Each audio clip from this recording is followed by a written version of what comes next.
Assalamu alaikum wa rahmatullahi ta'ala wa barakatuh. À nos enfants dans les banlieues, bonjour le peuple marocain, bonjour les militants de 20 février et bonjour nos enfants et nos petits-enfants dans les banlieues. Donc les élections présidentielles en France ont démontré aujourd'hui une fissure entre, si vous voulez, une extrême droite et une extrême gauche, et il a démontré la politique de 40 ans de division. Et aujourd'hui, notre communauté a joué son rôle de chasser le fasciste, le sioniste Sarkozy. Le but de la communauté musulmane, quels que soient les moyens mis en place, quelle que soit la propagande, quelles que soient les théories, quel que soit, si vous voulez, tout, on a vu dans les quartiers populaires, dans les banlieues, une force de vote qui a sanctionné le fasciste, le nazi, le sioniste Sarkozy. Donc, nous sommes, c'est ce que je dis toujours, nous sommes, si vous voulez, la communauté musulmane est très importante en France. Et aujourd'hui, il a démontré par son vote qu'il peut chasser un chien. Il ne respecte pas les musulmans, il ne sera jamais respecté par les musulmans. Et voilà, nous avons dit qu'il y a une politique qui est mise en place depuis bien longtemps, mais elle est renforcée en 1982. En 1982, le Parti socialiste Mitterrand, malgré l'appui qu'on lui a donné, malgré l'argent qu'on lui a donné, malgré, si tu veux, qu'on était avec lui pour qu'il gagne, il a fait une politique haineuse, criminelle, contre la communauté musulmane. Et à partir de 82, qu'il a commencé à diviser la France. Jusqu'à 82, la classe ouvrière, française immigrée, Français étrangers immigrés, ont été unis dans des syndicats, dans des entreprises, pour faire barrage à Raymond Barre et à Giscard d'Estaing. Et le Parti socialiste ont créé des réseaux et ont créé des partis politiques. Et voilà, on a dit qu'ils ont créé le Front National.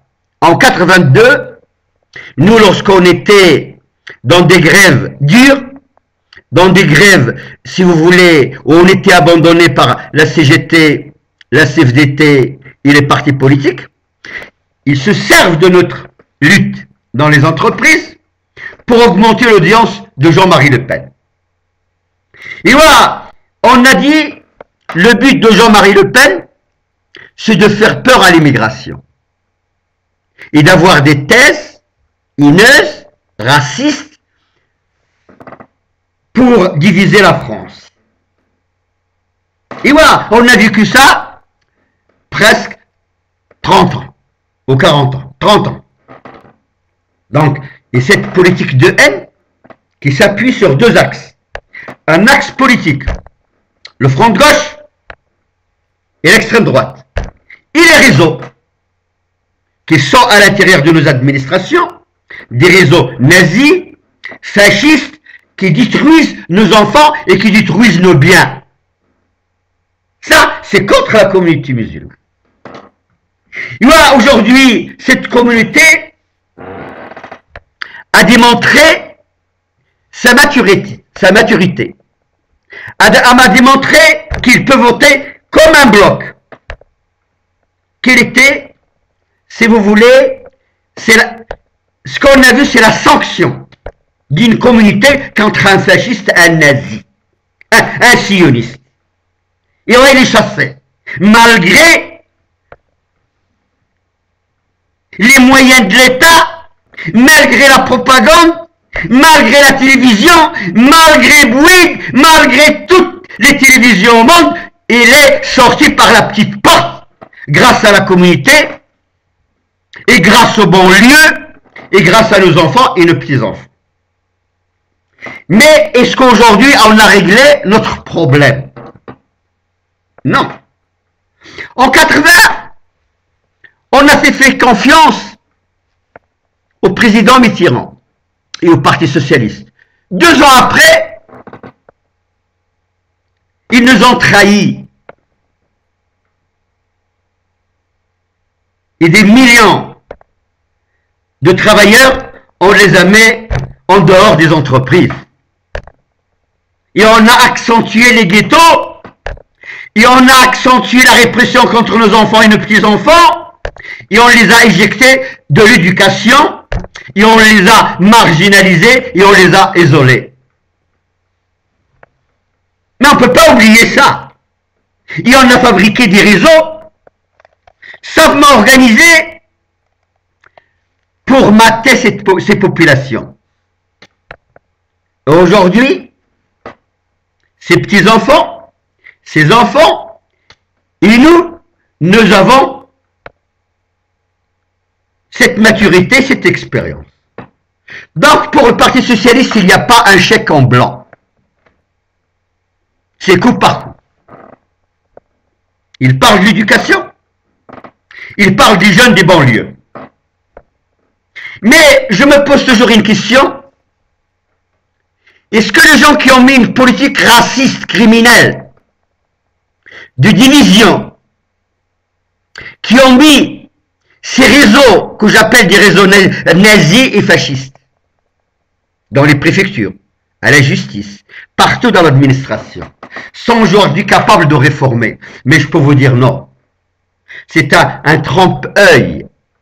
Ils ne peuvent pas revenir sur une politique que eux-mêmes, ils ont mis en place contre la communauté musulmane et pour diviser les Français entre les Français blancs et la communauté musulmane.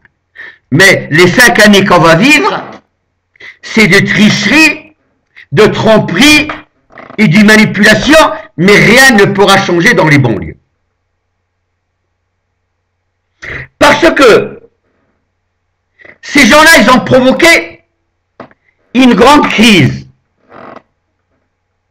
Ils ont baissé les salaires. Ils ont provoqué une crise dans les banlieues. Ils ont provoqué une crise en France. Par contre, les profits, ils sont une exception dans le monde en France. Ça, on ne le dit pas. Les patrons qui dirigent la France, ils n'ont jamais été aussi riches qu'aujourd'hui. Par contre, le peuple, nous, les Français, ont payé très cher cette politique de haine et raciale. Et voilà, on dit, aujourd'hui, la France, elle est malade. La France est malade de ses patrons. Il est malade, il est gravement malade, il est divisé, et il est gravement malade. Et ses patrons, ils ont des milliards, ils ont l'économie, ils ont la politique, et ils pensent qu'ils ne peuvent pas perdre le pouvoir politique et économique. Mais je dis une chose, un État qui détruit ses propres enfants, des patrons qui détruisent la nation française, ces patrons qui ont divisé la France pour les mettre à genoux, est-ce qu'il faut leur pardonner? Non. J'ai dit à la communauté musulmane, nous sommes la force la plus importante aujourd'hui en France. Nous sommes forts par nos enfants et nos petits-enfants qui sont des millions. Parce qu'ils donnent 4 millions, 6 millions, mais nous, on dit, on est plus de 22 millions de Français qui ont moins de 50 ans. Je ne parle pas des 24 millions qui ont plus de 50 ans, qui sont des retraités, qu'on connaît dans les entreprises, avec qui on a travaillé, et on connaît bien leur état d'esprit. Ces 24 millions, aujourd'hui, leur majorité qui ont voté à droite ou l'extrême droite, sont en échec idéologique. Parce qu'ils savent qu'ils ont perdu. Ils savent qu'ils ne peuvent pas élire un président de la République. Et aujourd'hui, pour nous les banlieues, il faut savoir que notre force, c'est nous, c'est nos enfants et c'est nos petits-enfants.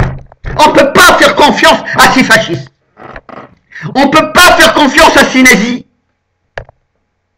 Ils sont tous les mêmes. Ils ont des valeurs de mensonge, de trahison, de vol, de tuer les gens sans être jugés. C'est des nazis, c'est des colonialistes. Aujourd'hui, notre puissance, c'est nous. C'est de faire confiance à nous-mêmes. Et voilà, qu'est-ce qui va se passer maintenant après l'élection de Hollande?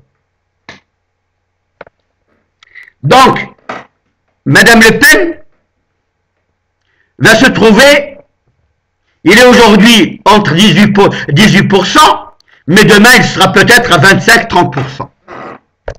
Parce que la division du parti politique de Sarkozy, il est inévitable. Donc la politique qui est mise en place en 1982, aujourd'hui il arrive à sa fin. L'extrême droite a joué son rôle à la perfection. Il s'est appuyé sur le racisme, sur la division du peuple français. Aujourd'hui, et on peut